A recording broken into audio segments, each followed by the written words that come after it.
Have you ever wondered why you have to queue or matchmake or click this button in every single modern, not so modern, and new shooting game? Why is that? Well, let's talk about it. So, I want to talk about what is fun. What did games used to be like? What are they like now? Is there a reason for that? Are games still made for fun? Or are they just made for profits? Is there hope? My name's Solutions. Cue the intro.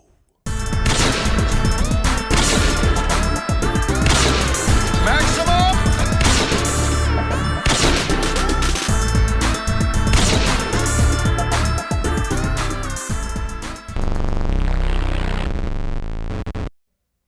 What is this thing we call fun?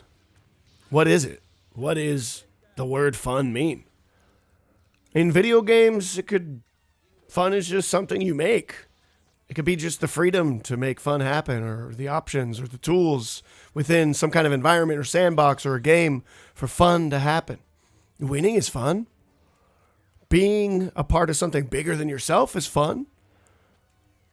Playing against the top streamers or top gamers is fun. Getting better and holding your own against them, that could be fun. Losing can be fun, I guess. Creating something worth sharing is fun. Laughing with friends is fun while doing anything. Going outside is fun. Meeting up in real life is fun. The list really goes on. I mean, fun could be fun for someone and not fun for someone else. So it's really subjective. And one of my friends, Mikey, here in this clip I'm going to share, does a really good job of explaining, what is fun. What is fun? I guess that is pretty subjective. Yeah, I'll show you what fun looks like. I'm gonna try out the scar. Oh, okay, that was not fun. That was not fun. So fun is clearly anything you make it that's making you have a good time. Even though he's like, that was not fun. We all had fun when that happened, and it was super funny. But it's hard to quantify or say exactly what fun is to everybody. And I think that's why video games are so cool and they are so fun. Some games are fun to me, and some are really just not. So where am I going with this? Well, fun is a thing that is really unique to the individual, and that's totally fine. I found this game that we're watching fun when it came out, so much so that I still play it. It still has active servers. There's not millions of people playing it, but there's still a lot of people that have fun with it because it's organic. You just go in there, fight, 1v1, win or lose. Some people are cracked out. Some people have been playing it since it's released in, 2005 or whenever this game came out. So fun is just something that's really hard to control. It just seems like you make something that you think is fun, and a lot of other people seem to agree. So what did gaming used to look like? Well, before we had to matchmake, we just joined a server. Like in Counter-Strike. This is an old game. I could see how many bots are in the game, how many players, what map's going on, what's the ping, what kind of game type is it from the title of the server. I could even right-click on the server and see who's in the game. It's crazy. There's so much information here on this old game, and that's pretty much how it was. Jedi Academy, same kind of thing. I could see how many people are in the game, what's going on, what kind of game type, the ping. I could see more information about the server. Yeah, those are some bots. One ping, definitely a bot. But you'll see a trend here when we start getting to newer games. I'm getting less information. Battlefield 1, I could still look for servers, but I can only see players, ping, maybe some description in the name of the server. But if I even clicked on the server, it's only going to tell me, what they're doing and what rules they have turned on and on. It's less information than it was before. But why is that? Like, what happened with Battlefield 6 here? Like, whoa. This is footage from the beta, by the way. So you would just join random servers. You could see how many bots are in the game. I mean, back then, custom game modes were a thing. I like where Battlefield 6 is going, allowing that user creativity. And you know, arguably, Fortnite has kind of allowed people to do that as well with their custom games. But what I'm getting at is, like, Counter-Strike was a Half-Life mod that somebody made because they wanted to have fun. Dota, and eventually League of Legends copied Dota. Dota was a Warcraft 3 mod that someone made, and it got super popular. Counter-Strike Surf, once again, somebody made that, got super popular. Before, you used to be able to play against the best players in the world, and you would just get better. There was no like algorithm trying to keep you where you're at so you would just stay longer in the game. You would improve by expanding who you were playing against, good or bad. And you would have great days playing against people that you were just better than. It felt good. That was fun. It was fun to lose against really, really good players that are hitting unbelievable shots, assuming they're not cheating. You used to earn cosmetics. It was like a badge of honor. You did some kind of thing or grinded something, and you would have the best camo or skins or whatever it was.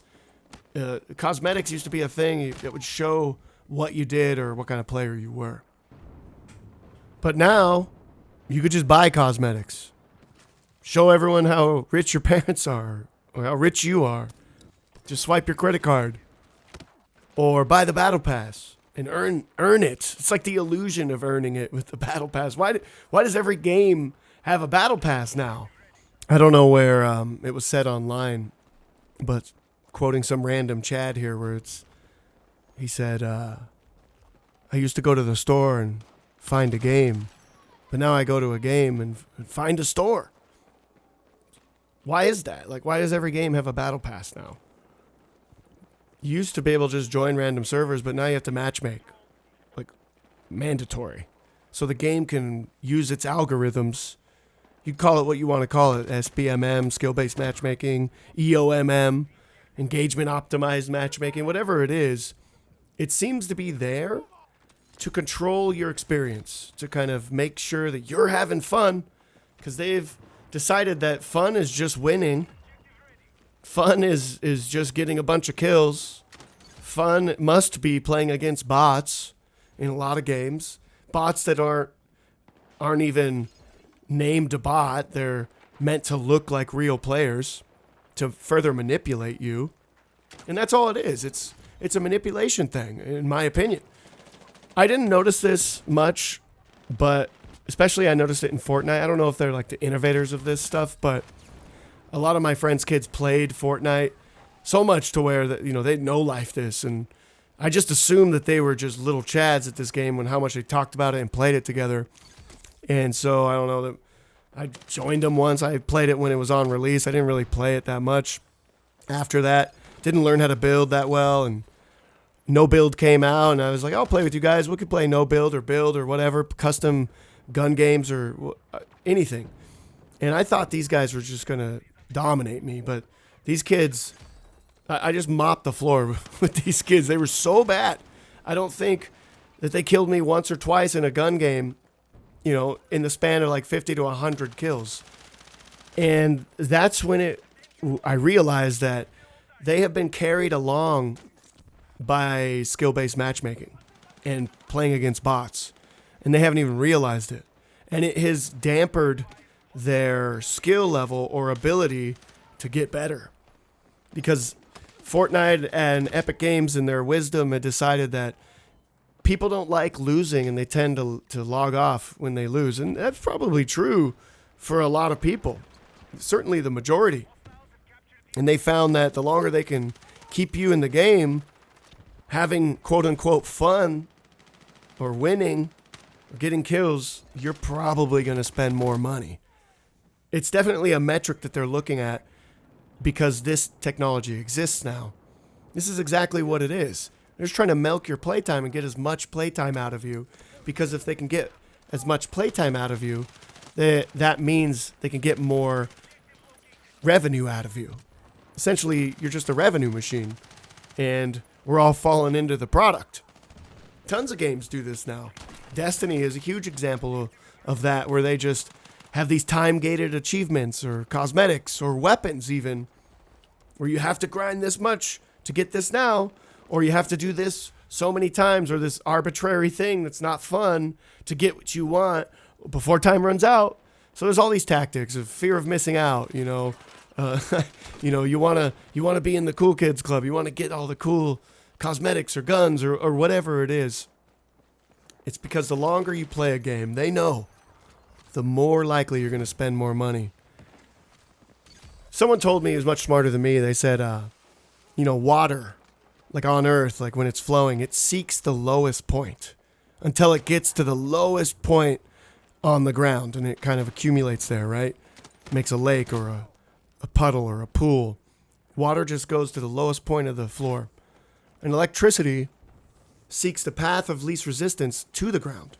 Whatever's the easiest way for electricity to get from where it's coming from to the ground, that's the path it's going to take.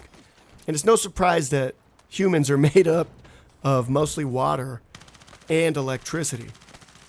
So we seek the lowest point and the path of least resistance. And I think a lot of these industry games, big businesses have really, really smart people at the helm. And they're not necessarily gamers, they're business people. And they know, like, if we can give people something that's palatable, kind of fun, and keep them doing it as long as possible, we're going to get a higher ROI.